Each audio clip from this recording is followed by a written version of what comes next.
Stock மார்க்கெட்ல இன்வெஸ்டரா நீங்க இருக்கீங்கன்னா, எல்லாரும் ஃபேஸ் பண்ணக்கூடிய ஒரு பிரச்சனை. நான் வாங்குன ஸ்டாக் இறங்குச்சுன்னா என்ன பண்ணணும்? இதுதான் என்கிட்ட நெறைய பேர், "சார் நான் இந்த ஸ்டாக் இந்த பிரைஸ்ல வாங்கியிருக்கேன். என்ன பண்ணலாம்?" அப்படின்னு நெறைய பேர் கேட்பாங்க. பட் இவங்க எல்லாருக்கும் ஒரு ஃபார்முலா வந்து நான் படிச்ச ஒரு புக்ல இருந்து உங்களோட ஷேர் பண்ண போறேன். இந்த ஃபார்முலாவ நீங்க வந்து ஜஸ்ட் ஒரு லேர்னிங் பர்ப்பஸுக்காக இது ஒரு சப்போர்ட்டிவா நீங்க வச்சுக்கலாம். பட் இது வந்து ரொம்ப முக்கியமானது. நீங்க இன்வெஸ்ட் பண்ண ஸ்டாக் ரொம்ப குவாலிட்டியான, ஃபண்டமெண்டலா ரொம்ப ஸ்ட்ராங்கா இருக்கக்கூடிய கம்பெனிக்கு தான் இது வந்து அப்ளை ஆகும். ஸோ, இப்போ நான் ஒரு ஸ்டாக் ஹோல்ட் பண்ணியிருக்கேன். 10% இறங்கிடுச்சு. என்ன பண்ணணும்? ஹோல்ட் பண்ணலாம். 2வது விஷயம், அந்த ஸ்டாக் 20% இறங்கிடுச்சுன்னா என்ன பண்ணணும்? 10% ஆவரேஜ் பண்ணலாம். இது வந்து டிசிப்ளின் புரொஃபஷனல் ட்ரேடர் என்ட்ரி எடுக்கும்போது ஒரு ஸ்டாப் லாஸ் வச்சிருப்பாங்க. அந்த ஸ்டாப் லாஸ்க்கு கீழ வரும்போது அவங்க எக்ஸிட் ஆவாங்க. ஸோ, இவங்களுக்கு அது பிரச்சனை கிடையாது. பட் நான் இந்த ஸ்டாக் மேல ஸ்டில் இன்னும் கான்ஃபிடன்ஸ் இருக்கு. ஃபண்டமெண்டல் நல்லா இருக்கு. ஒரு very good company.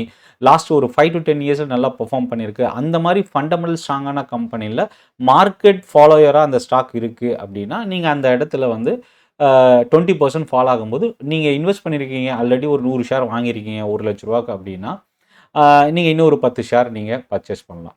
In case 30% fall ஆகுது அப்டின்னா, அகைன் அடுத்த 2வது முறை நீங்க ஆவரேஜ் பண்றது 30% ஆவரேஜ் பண்ணணும். அதாவது 100 ஷேர் வச்சிருந்தேன்.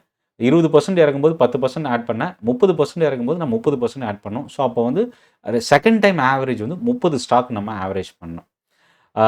இதுல வந்து 10% ஏறிச்சு. ஏன்னா 30% இறங்குற ஸ்டாக் இறங்கி போயிட்டே இருக்காது. ஒரு கட்டத்தில வந்து 2வது ஆவரேஜ் முடிச்சதுக்கப்புறம் ஒரு 10% இன்கிரீஸ் ஆகுதுன்னா என்ன பண்ணணும்னா, ஹோல்ட் பண்ணணும். அப்ப எந்த ஒரு டெசிஷனும் எடுக்கக்கூடாது.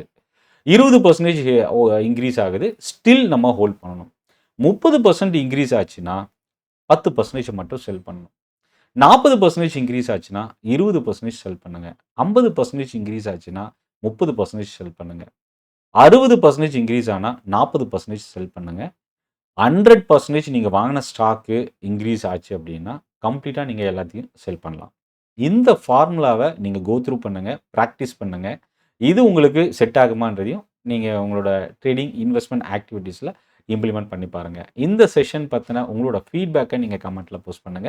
சென்னை ட்ரேடிங் அகாடமி ஃபவுண்டர் நான் நாராயணன். ஸோ இந்த வீடியோ உங்களுக்கு யூஸ்ஃபுல்லா இருந்தது அப்டின்னா, லைக் பண்ணுங்க, சப்ஸ்கிரைப் பண்ணுங்க. ஜனவரி 23 மதுரையிலயும், ஜனவரி 24 திருச்சியிலயும் ஆப்ஷன் ட்ரேடிங்க்கான டைரக்ட் கோர்ஸ் ஸ்டார்ட் ஆகுது. இது ஒரு ஃப்ரீ ட்ரெய்னிங் செஷன் தான். ஸோ அதுக்கான ரெஜிஸ்டர் பண்ணக்கூடிய லிங்க் வீடியோவோட டிஸ்கிரிப்ஷன்ல இருக்கு. இன்கேஸ் என்னால நேர்ல வர முடியல அப்டின்னா, ஆன்லைன் கோர்ஸும் ஜனவரி 21ஆம் தேதி ஈவினிங் 5 மணிக்கு இருக்கு. அதுக்கான லிங்க்கும் நீங்க டிஸ்கிரிப்ஷன்ல இருந்து யூஸ் பண்ணிக்கலாம். நன்றி, வணக்கம்.